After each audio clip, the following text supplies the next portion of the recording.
Michel Onfray, bonsoir. Bonsoir. Traité d'athéologie, votre dernier essai s'est publié chez Grasset. Alors quand on vous lit, Michel Onfray, et puis quand on lit ce qu'on écrit sur vous dans la presse, il y a marqué Michel Onfray est en guerre, un pamphlet, enfin on sent un ouvrage un peu de combat. Est-ce que ce combat a été provoqué par un état des lieux que vous estimez désastreux? Parce que pendant très longtemps, on a pu penser que l'étau du religieux sur nos sociétés était plutôt en train de se desserrer.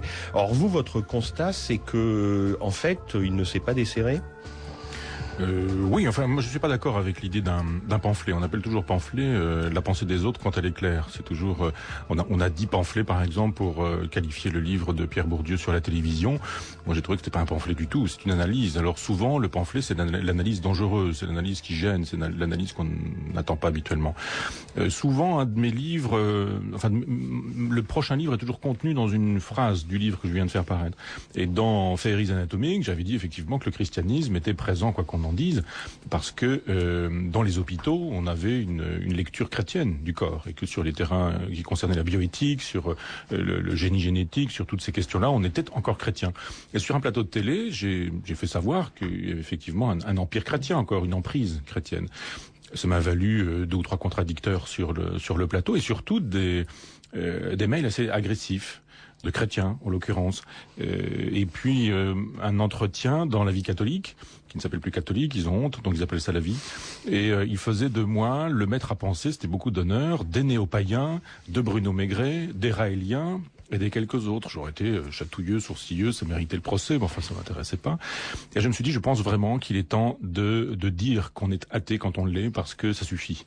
Ça suffit de croire que l'horizon intellectuel ou sociologique de notre époque, c'est voile ou pas voile à l'école, c'est mosquée ou pas mosquée construite sur les fonds publics ou non, c'est Sarkozy nous disant qu'il est de culture catholique, c'est Raffarin qui au bout du compte nous dit bon allez vous êtes des feignants, il faut travailler, il faut partir à la retraite plus tard, il faut supprimer les jours de congé, les 35 heures c'est un truc de feignant, la récréation est terminée, nous dit hier, etc. Tout ça c'est ce qui reste du judéo-christianisme. Le travail c'est bien, le travail c'est une valeur, c'est une vertu, il faut souffrir. Et je me suis dit il est temps vraisemblablement de dire que il y en a assez du monothéisme, il y en a assez des histoires de bondieuserie et des histoires de curés. Je pensais effectivement que l'athéisme était tranquille, pour le dire dans l'expression de Deleuze, qu'on était dans une vieille logique de l'athéisme tranquille. En fait, on est dans une logique d'athéisme intranquille, parce que le retour du religieux est manifeste, de manière planétaire. Un George Bush peut nous dire qu'il est chrétien, peut nous dire qu'il le fait, qu'il assassine des peuples sur la planète au nom de son christianisme. Ben Laden peut nous dire qu'il est musulman et qu'au nom de son Coran, il peut assassiner des gens qui sont dans les tours que nous savons. Et je me suis dit peut-être que l'heure n'est plus à choisir entre judéo-christianisme et islam, mais peut-être entre religion et philosophie, entre sagesse des philosophes et puis théologie des histoires d'enfants. Et pourtant, Michel Onfray, on peut penser, prenons comme exemple la sexualité, par exemple. Vous dites, pour les monothéismes, une sexualité qui n'est pas directement liée à la procréation, alors ça, c'est l'horreur absolue, c'est quelque chose d'insupportable. Ce qu'on peut voir quand même depuis 40 ans, pour vous répondre sur cette emprise chrétienne qui pour vous est toujours là, ce socle de valeurs judéo-chrétienne, ma foi, avec l'invention de la pilule, l'avortement, les femmes ont pu disposer, en tout cas dans nos sociétés, de plus en plus librement de leur corps. Il y a eu cette séparation entre sexualité, plaisir même, et procréation. Et l'Église catholique n'a pas pu faire grand-chose. Non, vous avez raison de pointer ce qui montre des progrès. Ça, ce sont les progrès. C'est justement ce qui est post-chrétien dans notre période, et c'est ce qui m'intéresse. Et j'invite à un peu plus de post-chrétien. Quand la pilule du lendemain est interdite, quand le RU, par exemple, est interdit parce que le christianisme s'en mêle en nous disant sûrement pas, surtout pas, on voit que ça produit encore des effets. Et quand on nous interdit aujourd'hui le clonage thérapeutique, sous prétexte que le clonage thérapeutique, c'est le clonage reproductif, et c'est la monstruosité, et c'est le délire, etc., on a les positions officielles du Vatican. Donc il y a eu des progrès. Je trouve que ces progrès sont formidables. Vive la pilule, la contraception libre, vive l'avortement, vive aussi un certain nombre d'autres possibilités. Je dirais mariage des homosexuels, etc. Mais ça, pour le coup, ça n'est pas au crédit du christianisme, c'est au crédit du post-christianisme. Et je trouve que il y a encore des efforts à faire, parce que quand on a rendu possible une sexualité, on n'a pas rendu possible une sexualité joyeuse, jubilatoire. Je pense qu'il y a encore beaucoup de culpabilité sur ce terrain-là, beaucoup de lieux communs, et beaucoup de judéo-christianisme, pour le dire un peu rapidement, entre les deux corps qui s'approchent et qui se parlent et qui se touchent et qui se causent et qui ont des difficultés à s'exprimer ou à produire quelque chose de joyeux et de jubilatoire. D'où, je dirais, le succès des sexologues, des psychothérapeutes, d'où le nombre considérable de divorces, d'où le nombre considérable de misères sexuelles. Mais Michel Onfray, la sexualité n'est pas que joyeuse. Je vois pas pourquoi elle serait triste. Mais non, mais enfin, que vous pouvez dire qu'elle ne devrait être que joyeuse. Elle devrait, oui, bien sûr. Et pourquoi ne l'est-elle pas ? Vraisemblablement parce qu'il y a derrière... Mais parce que nous sommes aussi la somme, bien sûr, de nos pulsions, mais aussi de nos névroses, de nos malheurs, de nos désespoirs. Et pourquoi des névroses ? Et les névroses, elles sont fabriquées par une civilisation et par une culture. Cette civilisation et cette culture qui nous dit que le corps, c'est pas bien, que l'âme, c'est mieux, que les instincts, les passions, les pulsions, c'est détestable, que les femmes, c'est le péché, que le plaisir, c'est la honte, qu'il y a des péchés de gourmandise, qu'il y a des péchés de convoitise de la femme de son voisin ou ce genre de choses. Ça vous fabrique des névroses, ça c'est sûr. En 20 siècles, nous avons fabriqué un nombre considérable de névroses et nous héritons de ces névroses-là. Même quand on se croit libéré de tout ça, même quand on se croit autonome et indépendant, on a été formaté, fabriqué, éduqué, un milieu, une époque, des parents, l'école, la télévision. Et je dirais il y a une espèce de formatage de l'esprit, du cerveau et de la conscience qui fait que bien souvent, et trop souvent malheureusement, la sexualité est malheureuse, elle n'est pas joyeuse. Alors l'école justement, l'enseignant que vous êtes aussi, Michel Onfray, à un moment du livre, vous dites ça y est, on est en train de nous dire que quand même il faudrait peut-être enseigner d'une façon ou d'une autre ce qu'on appelle le fait religieux à l'école. Et là, vous dites ah non, ça c'est pas possible, c'est l'entrée du mouton dans la bergerie. Mais comment faut-il faire avec ça ? Parce que comment expliquer à des enfants ou des adolescents, enfin peu importe, à des élèves, que par exemple ils ne travaillent pas le jeudi de l'Ascension s'ils n'ont pas la moindre idée de ce que c'est que l'Ascension ? Ah mais ça se fait bien. Je veux dire, les gens, quand ils bénéficiaient du lundi de Pentecôte, n'étaient pas tous très au courant de ce que la Pentecôte cachait. Je pense que oui, mais ça a quelque chose d'absurde. Non, mais la fête, elle est a priori religieuse. Mais vous savez, si vraiment on fait une théorie de la fête, on découvrira que toutes nos fêtes religieuses sont d'anciennes fêtes païennes. Parce que le 25 décembre, par exemple, Jésus, qui n'a jamais existé, n'est évidemment pas né le 25 décembre, mais c'était la fête du solstice païen. Et comme c'est difficile quand on arrive au pouvoir de dire c'est terminé les fêtes, sauf Raffarin, il y a que lui à peu près qui veut faire ça. Eh bien, on dit on continue la fête, mais on ne fête plus le solstice d'hiver, on va fêter la renaissance, la lumière, le retour de l'espoir, et on va fêter Jésus, et on fabrique le 25 décembre que nous savons. Donc je pense que la fête, c'est d'abord une histoire sociale, puis après la religion s'en occupe pour lui donner des noms, pour lui donner des prétextes. Mais moi je préfère des fêtes comme celle du 1er mai ou du 14 juillet, qui sont l'occasion de fêter autre chose que du sacré. C'est l'occasion, je dirais, la fête de mieux exploiter les gens le restant de la semaine. On sait bien, le week-end, c'est reposez-vous, refaites-vous des forces pour qu'on puisse mieux vous exploiter dans la semaine. La même chose, les vacances d'été, on dit reposez-vous en juillet ou en août pour qu'on puisse recommencer toute l'année. Et puis, même chose avec la retraite. C'est la retraite, ça y est, vous avez bien payé. Non, je crois qu'il y a une culpabilité sur ce terrain-là, avec des vieilles logiques sociales qui sont pas forcément des logiques religieuses. Pas besoin de prétextes religieux pour continuer les fêtes sociales. Mais comment vous expliquez, le philosophe que vous êtes, Michel Onfray, comment expliquez-vous ce retour du religieux ? Comment expliquer qu'à un moment on peut dire Dieu est mort, on n'écoute plus ce que dit l'Église, et comment expliquer que ces monothéismes à un moment se remettent à gagner du terrain ? Que s'est-il passé ? Je crois que c'est la fin d'une époque et le début d'une autre. Simplement, on ne sait pas qu'on est dans une fin d'époque quand on est, par exemple, dans les années 60 ou 70. Quelque chose a lieu qui donne l'impression, effectivement, que mai 68, libération, etc., que franchement, ça y est, c'est acquis. Je crois que l'Occident chrétien a fait son temps, ça paraît clair, après que l'Égypte ait fait le sien, que la Grèce ait fait le sien, que Rome ait fait le sien, et c'est probablement le temps à venir de l'Amérique et de la domination planétaire américaine. Donc, fin du vieux monde occidental, avènement, on le sait désormais, d'un nouveau monde qui sera un monde américain, libéral et planétaire, et on est dans une situation intermédiaire.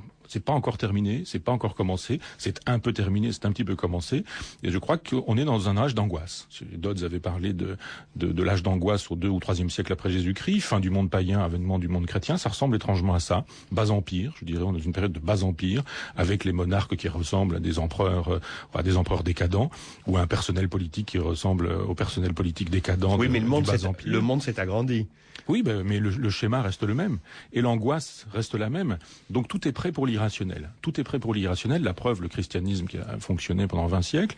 Et je pense que quelque chose est prêt aussi pour un retour de l'irrationnel.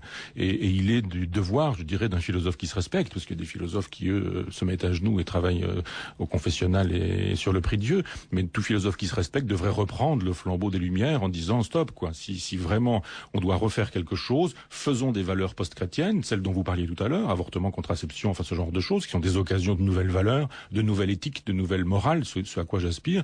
Mais n'allons pas chercher du côté des textes sacrés religieux et des fables religieuses, des solutions. Demandons plutôt à la philosophie. Parce que les fables religieuses, comme vous dites, Michel Onfray, et c'est là aussi où le livre est parfois très drôle, c'est que vous dites, bien sûr, quand il y a une conversation sur l'islam, sur le Coran à la télévision, on voit souvent deux types qui s'affrontent. Il y en a un pur et dur qui dit attention, interdiction, etc. Et l'autre va lui dire, mais pas du tout, cher ami, dans le Coran, c'est une religion de compréhension, de tolérance. Donc ce que vous dites, en fait, c'est dans ces fameux livres saints, que ce soit la Torah, le Nouveau Testament, le Coran, en fait, on peut leur faire dire à peu près ce que l'on veut. Oui, d'abord... Parce que vous dites c'est un fatras. Oui. Donc on peut retirer un morceau qui semblera plutôt souple et moderne, ou en prendre un autre qui va sembler très dur et réactionnaire. Oui, absolument. Parce que tous les livres saints ont été constitués sur plusieurs siècles. Ce qu'on ne dit pas. On a l'impression que, par exemple, Allah s'adresse à Mahomet, qui en passant est illettré, ne sait pas écrire, mais bon, il lui dicte tout de même les versets, et que d'un seul coup, on dispose d'un texte qui est révélé. Et puis voilà, quoi. Avant, il n'y a rien. Après, il y a le texte complet. C'est pas du tout ça. Ça se passe pas du tout comme ça. Il y a un long temps historique avant qu'on écrive ce texte-là, qu'on choisisse des versets, qu'on en laisse de côté, qu'on prenne des sourates, qu'on en remplace par d'autres sourates. Il y a des versions particulières du Coran, et c'est la même chose avec la Torah, et c'est la même chose avec le Nouveau Testament ou l'Ancien Testament. Ça met un temps fou à se constituer. Donc il y a un nombre d'auteurs considérable, sur des périodes historiques considérables, et évidemment des contradictions. Tout est dit et le contraire de tout. On peut très bien dire dans le Coran, une sourate nous dit, ce que tu fais à l'un, tu le fais à tous. Si tu sauves un homme, tu sauves tous les hommes. Si tu tues un homme, tu tues tous les hommes. Évidemment, tous les tenants d'un islam présenté comme religion de tolérance vont sortir cette sourate en disant c'est dans le Coran. Oui, très précisément, elle existe cette sourate.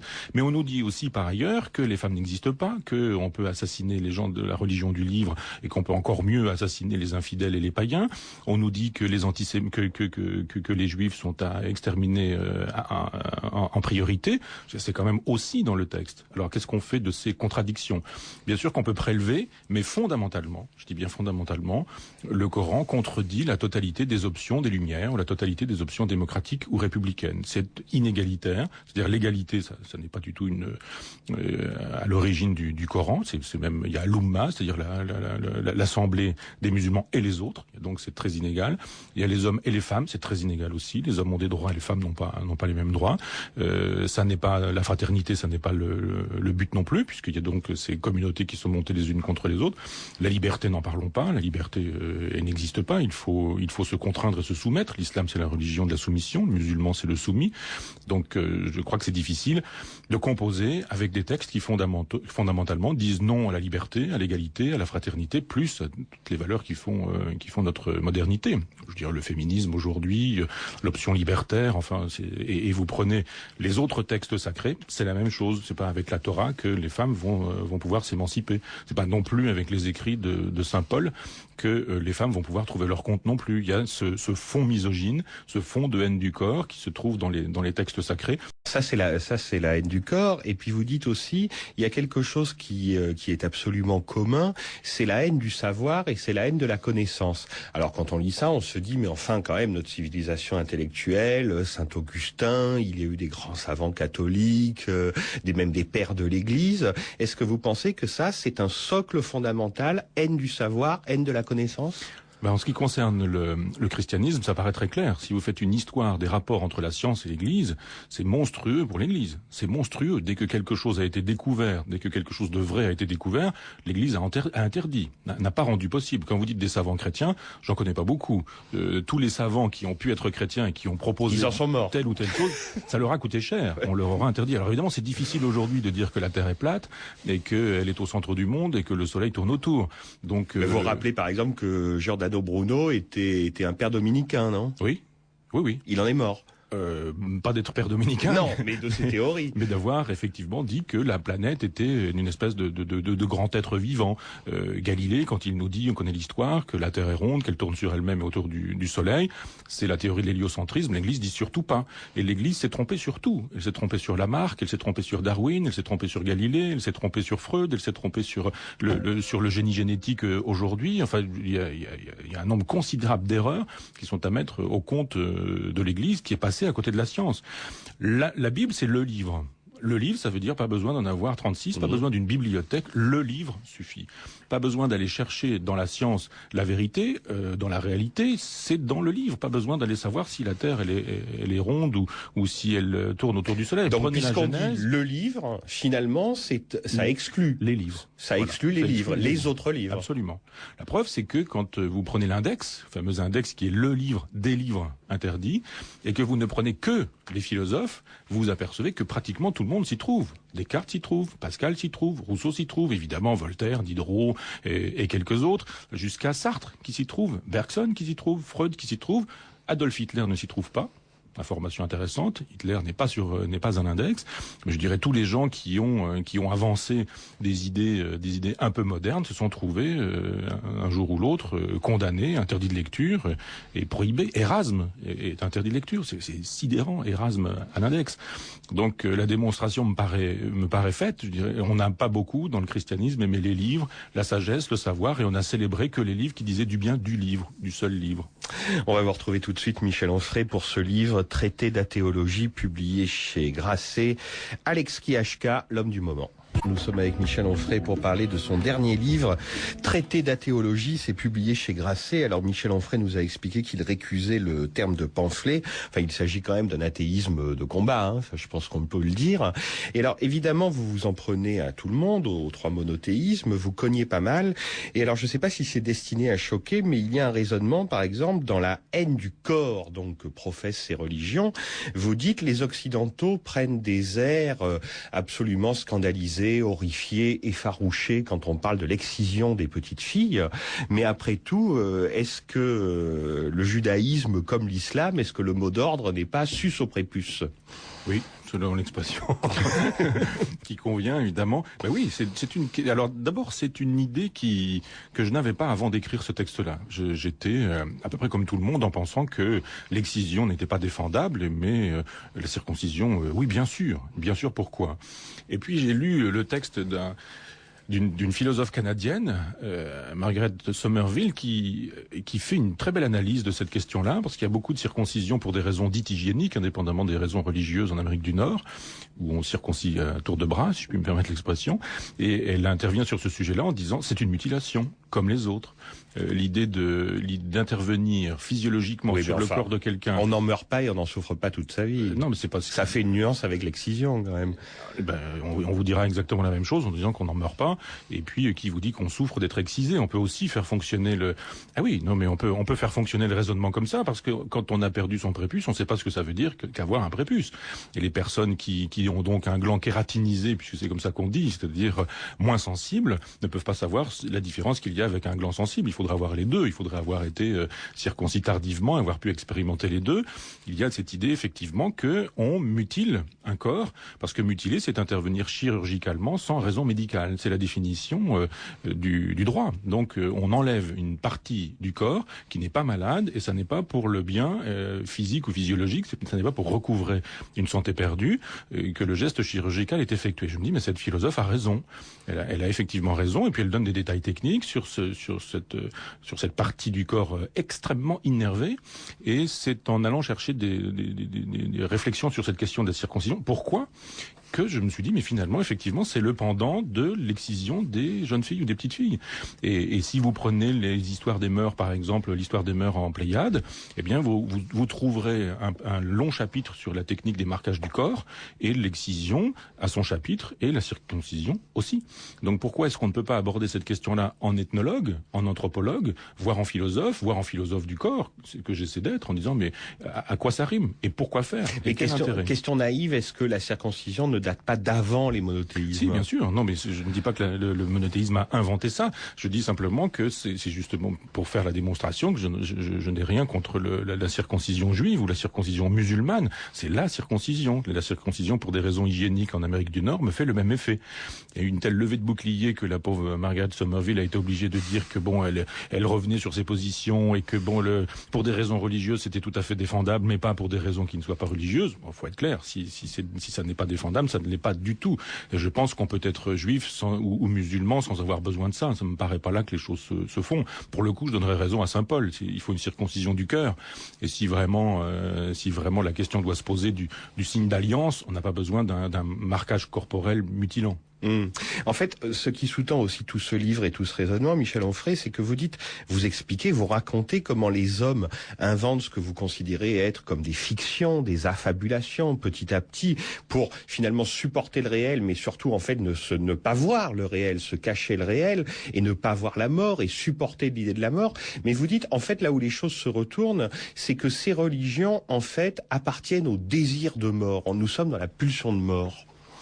Oui, ça a évidemment à voir avec la mort, cette affaire. Je pense qu'on est dans la proposition, parce qu'on n'a pas de thèse, on n'a pas de texte, on n'a pas de preuve, rien ne fait la démonstration que les choses se sont passées comme ça. Mais on peut imaginer que l'homme préhistorique, disons préhistorique au sens large du terme, quand il a vu son ami, son copain, son compagnon, sa femme, sa compagne ou ses enfants morts, ne bougeant plus, froid, se décomposant, commençant à sentir mauvais, etc. Il n'a pas compris, et ça n'était pas acceptable, et ça n'était pas pensable. Devant le cadavre, on préfère imaginer que l'autre est parti ailleurs, qu'une partie de lui est partie ailleurs. Son souffle, son âme, son esprit, ce qu'on voudra. Et quand on commence à inventer l'âme, l'immatériel, comme ça c'est clair, on n'a pas besoin de donner des preuves de l'immatériel, puisqu'il n'y a pas de preuve à l'immatériel, on fictionne cette affaire en disant, il n'y a pas de mort, il y a quelque chose après. Et je dirais, cette incapacité à gérer sa propre mort, ça fait du retour du refoulé. Et quand on dit je ne suis pas mortel, je suis immortel, une partie de moi est immortelle, on se débrouille comme d'une patate chaude du fait d'avoir à mourir. Et cette mort-là, on la distribue partout. On est dans une logique de pulsion de mort plutôt que de pulsion de vie. Le marquage du corps dont nous parlions tout à l'heure, mais cette idée qu'il faudrait ne pas aimer ses désirs, ne pas aimer ses plaisirs, ne pas les vouloir, ne pas toucher au corps des femmes parce que le corps des femmes est impur, ou il faudrait se purifier d'avoir touché au corps des femmes. On a droit de toucher au corps des femmes, mais simplement pour faire des enfants. Les femmes sont détestables. En revanche, quand elles sont épouses ou quand elles sont mères, alors là, ça peut se trouver défendu. Et je dirais que la démonstration peut être faite sur un nombre considérable de points. On préfère la mort de son vivant plutôt que la vie. Et je crois que c'est parce qu'on considère que dans la vie, il vaut mieux mourir de son vivant, parce que quand on sera mort, on sera encore vivant. Cette espèce de singulière dialectique. Quand vous serez mort, vous serez toujours vivant. Donc, puisque vous êtes vivant, soyez donc un peu mort. Ce sera plus facile de mourir quand ça arrivera. Et je dis, c'est d'une perversion monstrueuse. Ça nous fait rater notre existence.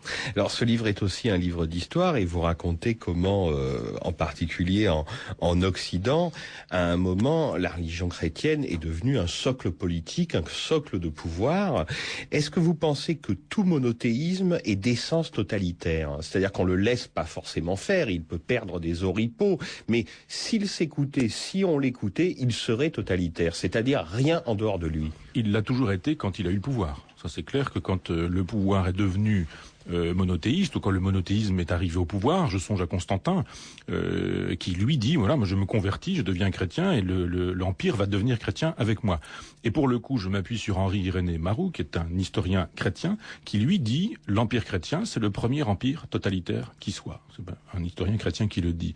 Et je pense qu'il a raison. Et toutes les théocraties sont totalitaires. C'est clair, puisque la souveraineté populaire n'existe pas, la représentation du peuple n'existe pas, le peuple n'existe pas, le réel n'existe pas, puisque c'est au nom de Dieu qu'on vous dit comment il faut penser, vivre, vous habiller, vous comporter, choisir vos loisirs, etc. Et à chaque fois que la religion est devenue une affaire politique, il y a eu de la théocratie et la démocratie a été bafouée. Je crois que la théocratie, quand elle existe, et quand elle est totale, c'est clair, comme en Iran aujourd'hui, c'est la démonstration que la démocratie n'est pas au rendez-vous, mais quand il y a un peu de théocratie dans un régime, il y a moins de démocratie. Vous appelez de vos vœux donc une civilisation, une société qui serait post-chrétienne. En ce qui concerne l'islam, vous dites de toute façon l'islam est d'essence archaïque. Alors que souvent des spécialistes de l'islam disent l'islam est en retard, il n'a pas encore fait son accord avec la modernité, mais petit à petit ça va se faire. Est-ce que vous pensez que l'islam, par exemple, ne peut pas bouger par son essence même ? Si vous prenez le Coran et que vous regardez ce qu'on dit des femmes, ça me paraît clair que il n'est pas possible de soutenir le féminisme à partir du Coran. Ça n'est pas possible. Si vous prenez le Coran comme il n'est pas possible de le soutenir à partir du Lévitique. Par exemple. Mettons. Oui, mais ça veut dire que... Où on vous explique qu'une femme est impure pendant tant de jours après ses règles. Oui, absolument. Et même chose avec les Actes des Apôtres, avec les Épîtres de Paul. Si vous allez chercher le texte, il vous dira très précisément que la théocratie, d'une certaine manière, le pouvoir de Dieu, il n'y a que ça de défendable. Et on ne progresse que quand on prend de l'autonomie par rapport à ça. Pas besoin d'aller bricoler en disant conservons du christianisme, dépassons le christianisme, conservons l'islam, comme dit Malek Chebel, par exemple, faisons un islam des Lumières. Ça n'a pas de sens, un islam des Lumières. Par définition, l'islam ne l'est pas des Lumières. Il est archaïque au sens historique du terme. C'est pas mépriser les gens que de dire qu'un texte qui se constitue au 7e siècle après Jésus-Christ ne peut pas être un texte moderne. C'est un texte qui est fabriqué dans des conditions historiques particulières, dans des conditions tribales, dans les conditions du désert. Et je vois mal comment un texte, quel qu'il soit, y compris un texte philosophique, pourrait dire la vérité pour les siècles et les siècles. Donc je crois qu'il y a autre chose à faire que d'aller demander à des textes datés de permettre la résolution de problèmes contemporains. Si on veut résoudre le problème, par exemple, je parlais tout à l'heure de bioéthique et de génie génétique, comment est-ce que vous allez faire pour résoudre des problèmes de génie génétique avec le Coran, les Actes des Apôtres ou la Torah ?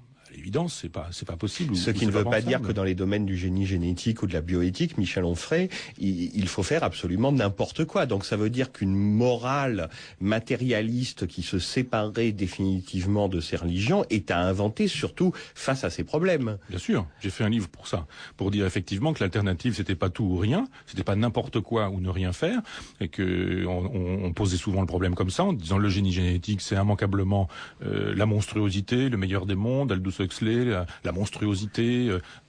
On dit ça d'un côté, et puis de l'autre côté, on dit aussi faisons tout, n'importe quoi, la brevetabilité du vivant, etc. Je dis mais pas du tout. Il faut une éthique de la bioéthique justement. Et cette éthique, elle doit être post-chrétienne. Une bioéthique chrétienne, c'est un petit peu celle qu'on nous sert aujourd'hui au quotidien. Ça ne produit pas d'effets vraiment très intéressants. C'est même plutôt assez débile de voir l'état de la recherche française sur ce terrain-là, quand ailleurs en Europe, voire sur la planète, on avance. Et le jour où on aura découvert des moyens d'empêcher des cancers ou de soigner des cancers par génie génétique, on aura bonne mine de brandir la Bible, la Torah, le Coran ou ce genre de texte. Ça se sera fait contre ces textes-là, malgré eux, et ce sera tant mieux. Et en même temps, Michel Onfray, embrassant cette histoire de l'athéisme, parce que le livre est aussi ça, une histoire de l'athéisme, vous dites, mais on s'est vraiment trompé, on s'est vraiment bercé d'illusions quand on a décrété que Dieu était mort, Dieu est immortel, c'est-à-dire que ça reviendra toujours. Donc si on sait que ça reviendra toujours, que ça ne disparaîtra pas, quelle fonction peut-on assigner à une religion dans une société ? Oui, je crois que l'athéisme a longtemps été l'insulte à Dieu. Sade, par exemple, ou le merde à Dieu de Rimbaud. Mais on a besoin de Dieu pour ça. On a encore besoin de Dieu. Donc l'athéisme qui consistait à dire Dieu est mort ou Dieu c'est terminé, c'est fini, ça n'a plus de sens non plus. Il faut dire ce que vous appelez Dieu, je vais vous dire ce que c'est. Donc en ce sens, comme c'est la cristallisation des impuissances humaines, ça durera autant qu'il y aura des hommes. Toujours il y aura des hommes qui, plutôt que de voir la vérité en face, préféreront fabriquer des fables. Donc la religion, ça sert à quoi ? C'est un petit peu la thèse de Régis Debray qui nous dit je suis pas très croyant, je suis pas très chrétien, mais je fais baptiser ma fille. Il le dit, hein, donc on peut faire référence à ce genre d'informations, et qui ajoute que les religions c'est quand même un facteur de lien social. Et tous les gens nous ont dit ça, Voltaire le premier, dans le genre pour le petit peuple, pour le bon peuple, pour les prolos, pour les gens qui rament, qui triment, pour ceux-là, un peu de religion, ça leur fait pas de mal, ça les calme. Pendant ce temps-là, ils obéissent, ils acceptent la laisse qu'on leur passe autour du cou, ils se taisent, on les exploite, on les paye mal, on leur permet, on leur supprime des jours de congé, etc. En gros, refaisons du lien social pour mieux asservir les petites gens, les oubliés, les humiliés, etc. Ça ne sert qu'à ça, la religion. Ça sert à calmer les gens. Ça sert à leur dire, si vous me désobéissez à moi, qui suis du clergé, à moi qui suis homme politique, c'est à Dieu que vous aurez des comptes à rendre. Mais évidemment, les gens sont un peu terrorisés quand on leur dit, si vous me désobéissez à moi, c'est à Dieu que vous aurez des comptes à rendre.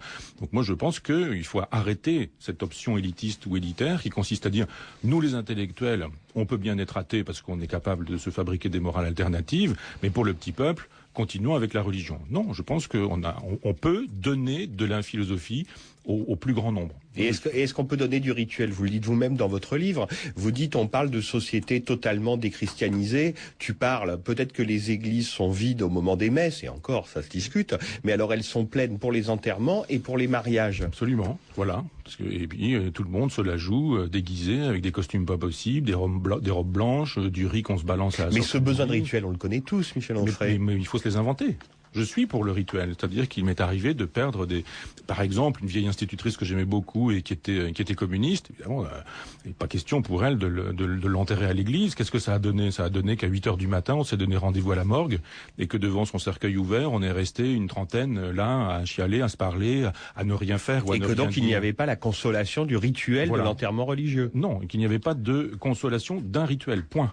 Et que le rituel religieux a pu jouer ce rôle-là, mais que nous les athées, nous n'avons pas encore inventé un rituel qui soit susceptible de nous permettre de nous retrouver, de permettre le passage, la fermeture du cercueil, enfin ce genre de choses, sans qu'on ait besoin d'en appeler aujourd'hui aux pompes funèbres qui font payer chacun des tours de vis, en considérant que, après tout, le rituel, laissons-le à leur service, qu'eux font ça très bien. Je trouve que le vieux rituel chrétien, c'est une chose, mais ça a fait son temps, et que pour l'instant, à défaut d'un vrai rituel athée, eh bien, on a une espèce de rituel libéral, qui est le rituel des pompes funèbres, qui nous dit on va vous arranger ça, on vous met une mauvaise musique, on vous fout un cierge ou quelque chose comme ça, un peu de parfum, et puis vous allez banquer parce que ça va vous coûter tant. Et je dis non, le rituel libéral n'est pas plus intéressant que le rituel chrétien, mais fabriquons des rituels amoureux, des rituels affectifs, des rituels amicaux qui nous permettront de nous débrouiller pour que dans une heure comme celle-ci, on ait autre chose à faire que d'être là dans le désespoir. Et c'est là où vous rejoignez un de vos philosophes préférés, si j'ai bien compris, un de vos maîtres, Épicure. Et de ce point de vue-là, votre épicurisme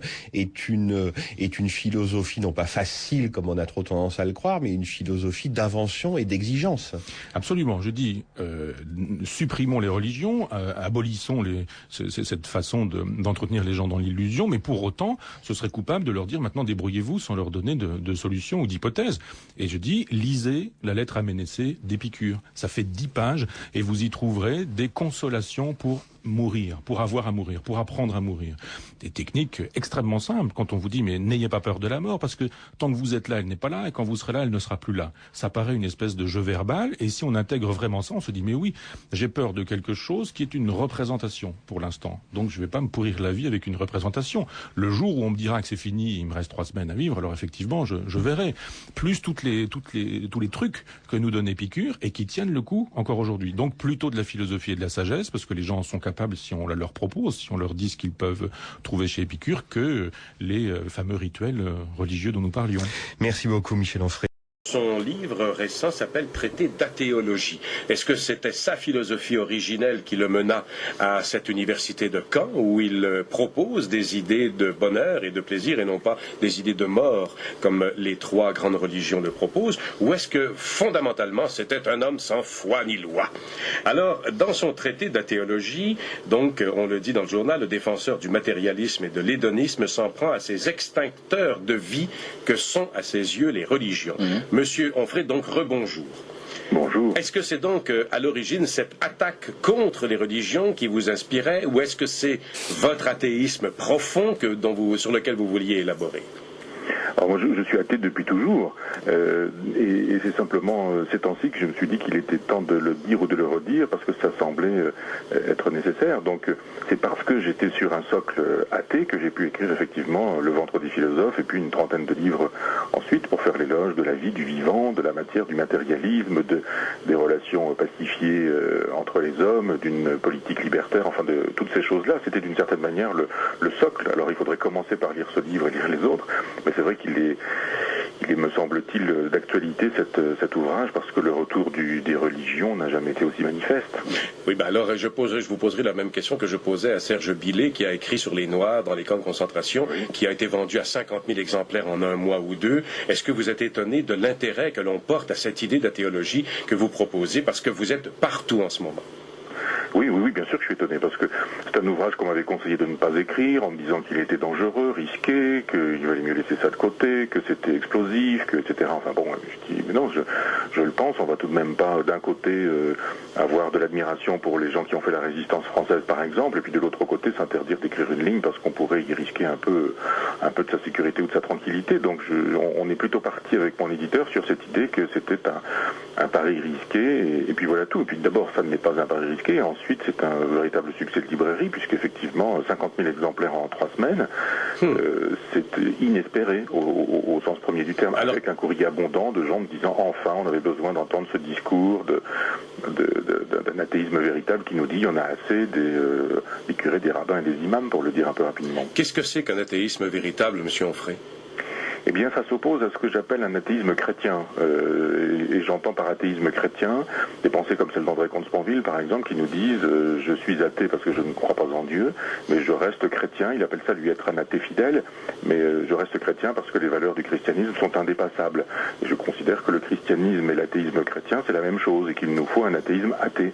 C'est-à-dire qu'il faut dire, que Dieu n'existe pas, voilà pour l'athéisme, et un athéisme post-chrétien, dire il y a des valeurs et des vertus au-delà du christianisme. Et heureusement que, par exemple, on a été un peu post-chrétien et parfois post-chrétien pour, par exemple, la libéralisation de la pilule, de la contraception ou de l'avortement, qui sont des valeurs non chrétiennes et post-chrétiennes. Donc j'appelle à la création de nouvelles valeurs post-chrétiennes et d'un athéisme véritable et nécessaire a priori. Mais depuis l'origine du monde et l'origine des humains, chaque humain a eu le sentiment qu'il fallait créer Dieu, se créer une mythologie, se créer un rêve qui expliquerait le monde. Vous niez cette chose-là. Vous dites que est-ce que c'est normal tout de même que les humains fassent cette démarche? Non, je ne nie pas ça, mais je dis effectivement que ce n'est pas parce qu'une chose est ancienne qu'elle est bonne et qu'il faut la perpétrer. C'est depuis le début de l'humanité, les gens se frappent sur la figure. C'est pas forcément nécessaire de faire l'éloge de la violence et de la brutalité. On peut aussi célébrer la paix. Donc je peux moi aussi de mon côté dire voilà comment on fabrique du religieux et de la religion. Les hommes ont peur au sens large du terme, c'est-à-dire les hommes et les femmes. Enfin, les humains ont peur de mourir, ils ont l'angoisse de la mort, et pour éviter d'avoir à affronter ça en face, ils préfèrent inventer des fictions ou croire aux fictions qu'on leur propose. Bon, je fais le constat de cette chose-là, et j'ajoute, mais est-ce qu'on ne pourrait pas être enfin des adultes et considérer que oui, bien sûr, il y a des difficultés à devoir mourir, au fait d'avoir à mourir un jour, mais qu'on ne fait pas avec ces difficultés en inventant des histoires pour ne pas y croire, et qu'il vaut mieux faire de la philosophie. Je crois qu'il faut laisser de côté la religion, laisser de côté les fables pour les enfants, et puis dire aux gens, par exemple, qui ne sont pas des abrutis ou des imbéciles, allez lire les stoïciens ou les épicuriens, les philosophes de l'Antiquité, et vous verrez qu'il y a des philosophies qui permettent de bien vivre et de mieux mourir, et de se préparer à la mort. Pas besoin pour ça de passer à côté de sa vie et de croire qu'il y a après la mort une vie éternelle. C'est sur terre et sur place qu'il faut réaliser la vie éternelle, et la vie éternelle, ça ne dure pas bien longtemps. Quelles sont les valeurs de votre athéisme athée? Deux choses, je dirais, l'hédonisme pour l'éthique et l'option libertaire pour la politique, c'est-à-dire l'option anarchiste, pour le dire dans des termes qui font peur, parce que je crois que la formule hédoniste en politique, c'est la pensée libertaire, c'est-à-dire une pensée qui se refuse l'autorité, l'ordre, la hiérarchie, la soumission, mais qui n'est pas pour autant une philosophie du désordre, mais qui est une philosophie du contrat. On passe des contrats avec des gens, pour reprendre le vieux discours de Jeremy Bentham, de Stuart Mill ou des utilitaristes anglo-saxons, le maximum de bonheur possible pour un maximum de gens. Donc ça marche sur le terrain politique, ce qui veut dire effectivement qu'on est dans une option antilibérale, que le capitalisme n'est pas une vertu, qu'on est plutôt du côté de l'altermondialisme en politique, et puis sur le terrain éthique, eh bien qu'on fabrique des contrats éthiques et des contrats moraux qui nous permettent d'entrer en relation avec les êtres sans qu'on fasse fonctionner l'autorité, la soumission, l'ordre, la discipline ou la hiérarchie, mais qu'on fasse fonctionner le langage, le discours, la proposition contractuelle, et puis qu'on fabrique des occasions, là encore, de réjouir et de se réjouir. Il y a une très belle phrase du poète Jehan Rictus quand il regarde Jésus sur la croix et qui lui dit « Tu bouches l'espoir de mieux bouffer aux gars qui ne croient plus qu'à la terre ». C'est beau, ça. Hein? C'est superbe, oui. Oui. Et on peut donc être athée et être rayonnant et être respectueux de la terre et de l'éternité et de l'infini. Il n'y a même qu'en étant athée qu'on peut l'être, je crois, parce que les gens qui sont croyants ne le sont jamais moraux par moralité. Je dirais, je vais être kantien, une fois n'est pas coutume, mais ces gens-là sont moraux simplement parce qu'ils espèrent un salut, parce qu'ils vivent sous le regard de Dieu d'une certaine manière. Alors que l'athée ne vit pas sous le regard de Dieu, il vit sous le regard des autres, il vit sous le regard d'autrui. Et s'il fait le bien, c'est pour réaliser le bien avec autrui. C'est pas au nom de Dieu, c'est pas pour Dieu, c'est pas parce que son salut est en jeu, c'est simplement parce que la relation est en jeu et qu'il vaut mieux une relation heureuse et joyeuse. Donc effectivement, il faut une relation pacifiée avec soi, une relation pacifiée avec les autres, une relation pacifiée avec le monde et puis une relation pacifiée avec le cosmos, pour le dire au sens large du terme. Donc je crois qu'a priori, l'athéisme est nécessaire pour qu'on ait vraiment une philosophie éthique, politique, écologique ou écosophique, même on pourrait presque dire. Et je vois que beaucoup des gens qui s'objectent à votre traité d'athéologie vous disent, mais vous bouchez aussi l'espoir des gens qui n'ont que ça, une croyance pour se sortir et vivre et survivre et trouver un certain espoir de vivre. On ne pense pas qu'à notre société bourgeoise, mais à toutes les sociétés extrêmement pauvres qui recherchent l'idée de croire en un Dieu, croire à quelque chose de supérieur, une possibilité d'espoir. C'est moi qui défends l'espoir. Ce sont ces gens-là qui défendent le désespoir. On défend le désespoir en disant soyez malheureux parce que plus tard vous serez heureux dans un autre monde. Ne vous rebellez pas. Je donne au contraire des recettes pour dire c'est ici et maintenant qu'il faut fabriquer votre bonheur. Ceux qui désespèrent sont plutôt ceux qui disent faites avec les arrière-mondes, composez avec les arrière-mondes et en attendant taisez-vous, obéissez, soumettez-vous et puis croyez à des fables ou à des fictions. Je ne laisse pas les gens sans solution. Je leur dis allez voir du côté de la philosophie. C'est pour vous si vous le souhaitez. Alors évidemment, c'est un continent important, la philosophie, et si les gens se disent tiens très bien je vais aller acheter la phénoménologie de l'esprit de Hegel, ça va pas marcher, et ils vont se casser les dents et ce sera une erreur. Mais on peut initier à la philosophie en disant allez voir du côté des sagesses pré-chrétiennes et des philosophies pré-chrétiennes et vous y trouverez matière à espérer, et pas seulement matière à espérer mais matière à réaliser dans votre existence du bonheur, de la jubilation pour vous et pour vos proches. Mais c'est tout ce qu'il y a, ce que vous proposez, c'est une idée du bonheur, du plaisir de vivre, mais c'est tout ce que les religions nous ont dit qu'il était interdit de faire. Oui. Hein? Voilà pourquoi on est fâché. Oui. Je dirais l'hédonisme, l'hédoniste et le chrétien ou le musulman ou le judéo-chrétien ne peuvent pas défendre les mêmes valeurs parce qu'effectivement les religions monothéistes nous invitent à passer à côté de notre vie, à mourir de notre vivant en nous disant ce sera plus facile de mourir quand vous aurez à mourir. Et puis on nous dit les femmes sont impures, la sexualité est détestable, il y a des péchés de gourmandise, il ne faut pas aimer la vie, il faut souffrir, il faut aimer la douleur, il faut vénérer la souffrance, enfin toutes ces choses-là. Je dis mais pourquoi? Et au nom de quoi? Au nom de quel salut? Au nom de l'imitation de notre Seigneur Jésus-Christ selon l'expression. Je vois pas que le désir de se crucifier de son vivant soit l'occasion de se sauver post-mortem. Post-mortem, il n'y a rien du tout. C'est avant la mort que la question se pose. Votre éditeur vous a dit ce sera un livre brûlot. Vous le voyez bien puisqu'il a déjà été vendu à 50 000 exemplaires. On vous pose des questions partout. Est-ce que vous allez sentir ou est-ce que vous sentez déjà le ressac des religions et des curés contre vous et contre votre livre? Oui, il y a ça, bien sûr, évidemment. Donc, mais ça fait partie du jeu. Mais ceci dit, le nombre de messages que les gens m'envoient, c'est 99 fois sur 100 des messages de gentillesse et de complicité amicale. Et puis de temps en temps, il y a toujours ces gens qui, de toute façon, sont les mêmes qui m'écrivent depuis 15 ans que j'écris, parce que ces gens qui défendent l'amour du prochain n'aiment pas beaucoup leur prochain quand le prochain ne pense pas comme eux. Ces gens qui défendent la tolérance sont extrêmement intolérants avec les gens qui ne pensent pas comme eux. Et ces gens qui n'ont que le mot de Dieu à la religion sont prêts à vous mettre au bûcher parce que vous dites que Dieu n'existe pas. Donc ça c'est vieux comme le monde, je dirais, c'est avec tous ces gens-là qu'on a fabriqué les inquisitions, les croisades, les bûchers, les fatwas, enfin ce genre de trucs. Bon, ça fait partie de la vie, mais je suis bien plus heureux de voir que des gens trouvent le chemin de la philosophie avec un ouvrage comme celui-ci parce qu'ils se disent que tout n'est pas perdu, que la philosophie ça n'est pas fait que pour les philosophes, que c'est fait pour ceux qui s'en emparent et que il suffit de décider de progresser dans cette voie-là pour pouvoir trouver un sens à son existence en lisant Sénèque, en lisant Marc Aurèle, en lisant Épicure, ce qui est à la portée de la première bonne volonté venue. Monsieur Onfray, je vous remercie beaucoup. Est-ce qu'aujourd'hui on peut vivre encore dans un athéisme tranquille à la Deleuze? Je le croyais. Oui. Je le croyais quand j'ai lu ce petit texte que Deleuze consacre en 75, je crois, à son ami Châtelet, François Châtelet, qui s'appelle Périclès et Verdi, et effectivement l'expression athéisme tranquille est sous la plume de Deleuze là. Et il a raison, Deleuze, à l'époque, de parler d'athéisme tranquille. On sort de mai 68, Dieu s'est réglé, plus personne n'y croit, tout le monde croit à la politique, plus personne ne croit à la religion. Aujourd'hui, c'est l'inverse. Tout le monde croit à la religion et plus personne ne croit à la politique.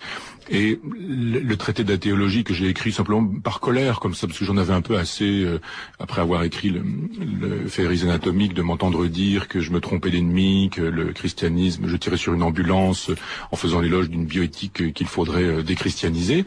C'était vraiment un livre que j'écrivais en passant, comme ça, ce livre. D'ailleurs, mon éditeur m'a dit, bon, d'accord, ça sent sa Troisième République, fais-le, tu veux le faire, fais-le, mais voilà, bon, on est à 250 000 exemplaires. Donc, c'est la preuve que l'athéisme est devenu intranquille. Il est devenu intranquille parce que on est dans le post-New York, je dirais, les Twin Towers ont fait un travail considérable d'un point de vue métaphysique. Parce qu'effectivement, aujourd'hui, on nous sommerait de choisir entre le judéo-christianisme de Bush et puis l'islam de Ben Laden. Et il faudrait choisir son camp, comme à une époque, il fallait choisir le camp de l'Union soviétique communiste, marxiste-léniniste, ou le camp de l'Amérique capitaliste. Et beaucoup ont fait des bêtises en se laissant enfermer à cette époque-là dans cette alternative. Et Sartre, par exemple, a fait beaucoup de bêtises, a dit beaucoup de bêtises parce que à l'époque il fallait choisir. Et Camus n'en a pas dit beaucoup parce qu'il refusait de choisir, lui, par exemple. Aron a dit moins de bêtises aussi parce que les individus qui comprenaient effectivement que les termes de l'alternative n'étaient pas des invitations à penser, avaient compris l'essentiel. Aujourd'hui, c'est pareil. Si on nous dit choisissez votre camp, on doit pouvoir dire non, je ne choisis ni l'un ni l'autre. C'est-à-dire, si on me demandait de choisir entre la Bible ou le Coran, eh bien, je choisis l'athéisme. Et c'est ma position, et qui suppose aujourd'hui, je l'ai vu, par toute la haine que ce livre a générée, par les insultes, les menaces de mort, enfin, toutes les choses qui vont avec, l'athéisme n'est effectivement plus possible de manière tranquille. Il est devenu intranquille. Pas grave, continuons, menons le combat. Je suis en train de lire d'Holbach pour mon cours à l'Université populaire. C'est sidérant de voir que ces pages de d'Holbach, 1770 par exemple, pour le système de la nature, pourraient être écrites aujourd'hui. On pourrait ne rien y changer, c'est toujours d'actualité.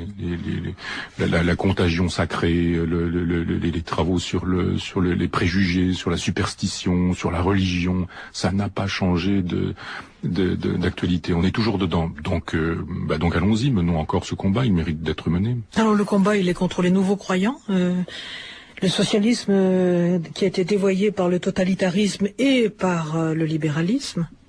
Ça c'est...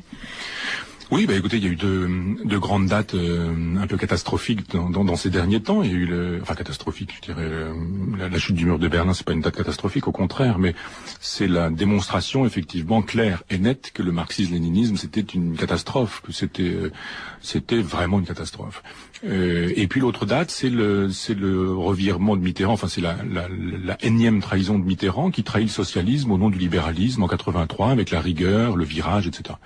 Donc on ne peut plus compter sur des lendemains qui chantent politiquement, c'est fini les avenirs radieux du socialisme réel, c'est fini l'espèce de social-libéralisme qui nous permettrait de changer la vie à la Rimbaud et à la Rose au Point.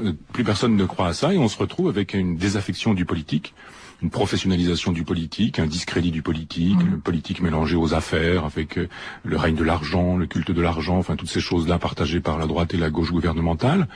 Et il y a une désaffection du politique. Et comme effectivement l'espoir politique n'est plus possible, eh bien on se met à croire dans un espoir religieux et on retrouve singulièrement sous la plume d'un certain nombre de philosophes des fascinations pour la religion, des conversions, des passages au christianisme. Et pourquoi pas ?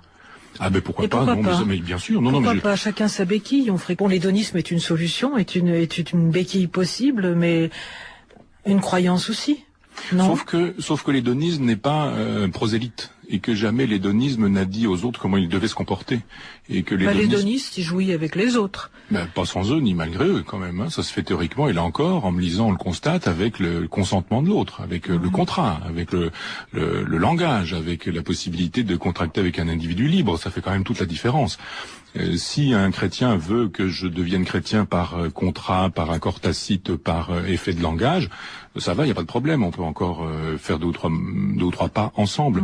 Mais Mais depuis que l'histoire existe, on sait bien que le prosélytisme des religions passe plutôt par les geôles, par les cachots, par les inquisitions, par les tortures, par les destructions physiques, et je ne vois pas dans l'hédonisme que je propose de risque de cette nature. C'est une micro-révolution moléculaire, nomade, susceptible d'être construite puis déconstruite en fonction des agencements différents. Ça n'a pas quand même grand-chose à voir avec les religions qui, elles, ont des visées universalistes ou des visées nationales et considèrent qu'elles doivent mettre au pas la sexualité de l'autre, le corps de l'autre. Je pense que l'hédonisme qui nous dit qu'il vaut mieux célébrer le corps des femmes plutôt que de ne pas le célébrer, c'est pas la même chose que l'hédonisme qui nous dit qu'une femme c'est toujours de toute façon une traînée parce que elle est pécheresse, parce que c'est le désir, parce qu'elles ne sont susceptibles d'être défendues que si elles sont mères ou épouses, ce que disent quand même les trois monothéismes de concert. Je crois que ça n'est pas la même chose. Et quand elles nous disent, ces religions, qu'il faut soit voiler les femmes, soit leur interdire des lieux, soit leur interdire des choses ou des comportements, c'est pas du tout la même chose que l'hédonisme quand même. Je crois que l'hédonisme n'est pas une religion, l'hédonisme n'est pas prosélyte, l'hédonisme n'a pas de visée politique. Il est dans une logique électrique qui suppose une diffusion qui peut apparaître, disparaître, réapparaître ailleurs. Ça présente quand même beaucoup moins de risques que ce que proposent les religions. La religion, c'est aussi les prêtres ouvriers, c'est aussi tous ceux qui sont sur le terrain dans les pays du tiers-monde et qui travaillent sur le terrain. C'est pas seulement des anti-hédonistes, c'est aussi tout un travail. Les prêtres ouvriers. Ah bah écoutez, j'en connais quelques-uns, j'ai quelques copains prêtres ouvriers. Oui. Bonjour Michel Pouette, prêtre ouvrier à Flers. On a des conversations, lui et moi, sur les questions d'hédonisme et de la religion. Et j'aime beaucoup Michel, qui était syndicaliste, qui était chauffeur de car, avec lequel j'ai eu beaucoup de discussions sur ces sujets-là. Non, il n'est pas hédoniste non plus. Et puis il le sait bien, les prêtres ouvriers, c'est une tolérance dans l'Église. C'est quand même pas l'Église. La théologie de la libération, c'est plutôt bien. L'amener, c'est plutôt bien. Mais la félicité de l'amener, il a beaucoup souffert de l'Église. Je suis pas chrétien, mais si j'étais chrétien, je ferais une contre-histoire de la philosophie chrétienne pour montrer que tout ce qui s'est fait de grand dans le christianisme s'est fait contre le Vatican. J'ai fait à l'Université populaire un cours la deuxième année que j'ai consacré aux gnostiques, que j'ai consacré aux frères et sœurs du libre esprit, à Lorenzo Valla, à Erasme, à Montaigne. Ils sont tous chrétiens. J'ai fait la troisième année un cours que j'ai consacré aux libertins baroques du XVIIe, de Charon je termine avec Spinoza, mais enfin Spinoza n'est pas, on dira avec Saint-Évremont en passant par Gassendi, ils sont tous chrétiens. Donc je suis pas anti-chrétien, contrairement à ce qu'on dit un certain nombre d'individus. J'ai simplement dit que tous ces chrétiens-là ont tous eu des problèmes avec l'Église. Tous. Leurs livres ont été mis à l'index. On les a poursuivis, on les a pourchassés, on les a inquiétés. Donc bien sûr, on va me dire le christianisme c'est ça. Moi, je ne fais pas un paquet du christianisme en disant c'est tout le christianisme tout le temps. Je dis simplement que quand je parle de l'Église, c'est l'Église catholique, apostolique et romaine. Donc il y a évidemment des gens bien dans le christianisme et des gens qui ont fait des choses intéressantes et plein de prêtres ouvriers qui sont tout à fait honorables. Mais le prêtre ouvrier en tant que tel, dans la logique de l'Église catholique, c'est une tolérance. C'est vraiment une tolérance. Jean-Paul II ne les aimait pas beaucoup. Il a condamné la théologie de la libération. Lamennais, qui était un grand socialiste chrétien et qui a dit des choses en 1848 sur des extraordinaires. Moi, je trouve que Lamennais mérite d'être lu et relu et pensé et commenté. Plus jamais on ne lit ces individus, plus jamais on ne les met en avant. Et l'Église catholique, apostolique et romaine n'aime pas ces penseurs-là. Elle ne les aime pas. Donc aujourd'hui, pour faire un bilan rapide, décrue du politique et crue du religieux. Oui, voilà. On est débordé par le religieux, on nage dans le religieux. Voilà. Ben oui, puis ça marche très bien. Regardez sur la totalité de la planète les discours complètement irrationnels. L'idée qu'aujourd'hui, depuis 30 ans après avoir mis le pied sur la Lune, c'est sidérant, on a fait ça. Les hommes ont été capables de faire ça. Vous avez aujourd'hui des individus qui pensent que s'ils assassinent un juif avec le Coran dans la poche, ils vont aller au paradis dans la foulée. Et moi, ça m'étonne toujours que l'espèce de degré de haute technicité dans laquelle nous nous trouvons aujourd'hui puisse cohabiter avec une pensée magique ultra primitive. Que des gens puissent imaginer une vie après la mort, que qu'on puisse ressusciter, il y a des gens qui croient à la métempsychose, à la métensomatose, des gens apparemment sérieux. Il y a des espèces de bouddhistes en France qui ont des bouddhistes, sans dire des espèces, des bouddhistes. Non, mais des espèces, parce que quand même, il y a un monastère bouddhiste pas loin de chez moi en Normandie. Je vous assure que les monastères bouddhistes dans le bocage, c'est quand même un peu singulier, quoi. C'est quand même un peu particulier. Donc ça fait un peu rire. Le karma de la vache normande et sous les pommiers, c'est un peu atypique. J'ai du mal à croire que cette religion puisse fonctionner, parce qu'une religion, c'est quand même aussi un produit de société, un produit d'époque, le produit d'une géographie, d'un espace, d'un lieu. Donc je dis sans mépris, quand je dis des espèces, c'est d'une façon singulière, on dira plutôt, si vous voulez, d'une façon singulière d'être bouddhiste, qui m'étonne, qui me sidère encore. Vous mourrez, votre âme s'en va, elle repart en fonction de votre existence, vous allez vous réincarner dans une vache, dans un chat, dans un philosophe hédoniste, dans un producteur à France Culture. Est-ce que l'intolérance n'est pas contraire à l'hédonisme? Est-ce que l'intolérance qui peut habiter un philosophe hédoniste n'est pas une contradiction? Écoutez, si j'étais tolérant, je serais bien le seul. Personne ne tolère personne. Je vois pas pourquoi. Même ceux qui font l'éloge de la tolérance, qui sont d'une intolérance, vous le savez, vous connaissez ce petit monde, c'est une intolérance caractérisée. Moi, j'ai le mérite de dire ce qui m'insupporte, ce qui me met en colère, ce que je ne tolère pas, ce que je ne supporte pas, ce que tout le monde fait à peu près de manière policée. Et pourquoi vous ne faites pas votre chemin sans juger? Parce que vous avez assez de je sais pas, de voies tracées, assez de livres écrits pour faire votre chemin sans juger, vous passez outre. C'est ce que je fais, non? Attendez, quand je fais une université populaire, quand je donne un cours depuis 3 ans, quand j'écris une 30aine de livres en faisant l'éloge de propositions éthiques, politiques, bioéthiques, esthétiques, historiographiques, etc. Je ne fais pas de livres contre. J'ai jamais consacré un seul livre à démonter quelqu'un en disant j'attaque, je fais un livre contre. J'ai jamais fait ça, moi. J'ai même fait un livre pour. J'ai même fait un éloge de Bourdieu. J'ai même je suis un des rares, je pense, à dire du bien d'un certain nombre de philosophes vivants. C'est vérifiable, ou d'artistes ou de gens d'aujourd'hui, je sais pas, de ceux qui font des panégyriques de musiciens du XVIIIe siècle. C'est facile de faire l'éloge de Mozart, de célébrer Fragonard, et de ne pas s'engager pour des artistes vivants, pour des musiciens contemporains, donc je fais ça. C'est-à-dire que bien sûr, j'ai mes énervements, mais j'ai mes passions aussi. Je dis ce que j'aime, je dis ce que j'aime moins, je dis ce qui me fait vivre, et je dis ce qui me donne des boutons. Je tolère des choses et puis je n'en tolère pas d'autres. Il y a des choses intolérables. Je vois pas pourquoi il faudrait pratiquer cette religion de la tolérance. On exploite les gens dans les usines, on exploite un tas de gamins dans les banlieues, on exploite un tas de femmes, on exploite un tas d'individus qu'on soumet à des cadences, à des régimes absolument impossibles. Le libéralisme fait la loi partout. Il y a des politiciens qui se servent de l'espoir des gens pour pouvoir parvenir à leur poste et pour pouvoir mieux les décevoir ensuite. Je tolère pas ça. Qu'est-ce que vous leur donnez comme espoir? À qui? À ces gens-là, ces femmes battues, ces enfants des banlieues. Justement, l'hédonisme, pour aller vite l'hédonisme. Oui, c'est-à-dire que l'hédonisme, dans sa version politique, c'est la critique du libéralisme. C'est de dire que ils ont raison de foutre le feu à des voitures et de dire leur colère, même s'ils se trompent d'ennemis. Il ferait mieux de brûler les banques ou des vrais objectifs politiques plutôt que de brûler la voiture de leurs voisins. Mais je dis effectivement, ils sont tellement dépolitisés qu'ils n'ont pas de solution, qu'ils ne proposent pas de solution. Mais le libéralisme fabrique cette situation depuis 30 ans. Depuis que le socialisme s'y est converti aussi. Donc on doit pouvoir dire qu'on tolère pas ça. Moi je tolère pas ça. Non, effectivement, je dis mes intolérances. Il y a trop de choses intolérables pour qu'on puisse se permettre le luxe d'être tolérant. Il y a de l'extrême droite, il y a des affaires, il y a des gens qui sont des traîtres et des renégats, il y a des opportunistes, il y en a dans la philosophie, il y en a ailleurs. Je vois pas pourquoi il faudrait ne pas pratiquer la colère et l'indignation. Elle est nécessaire, la colère, elle est saine, l'indignation.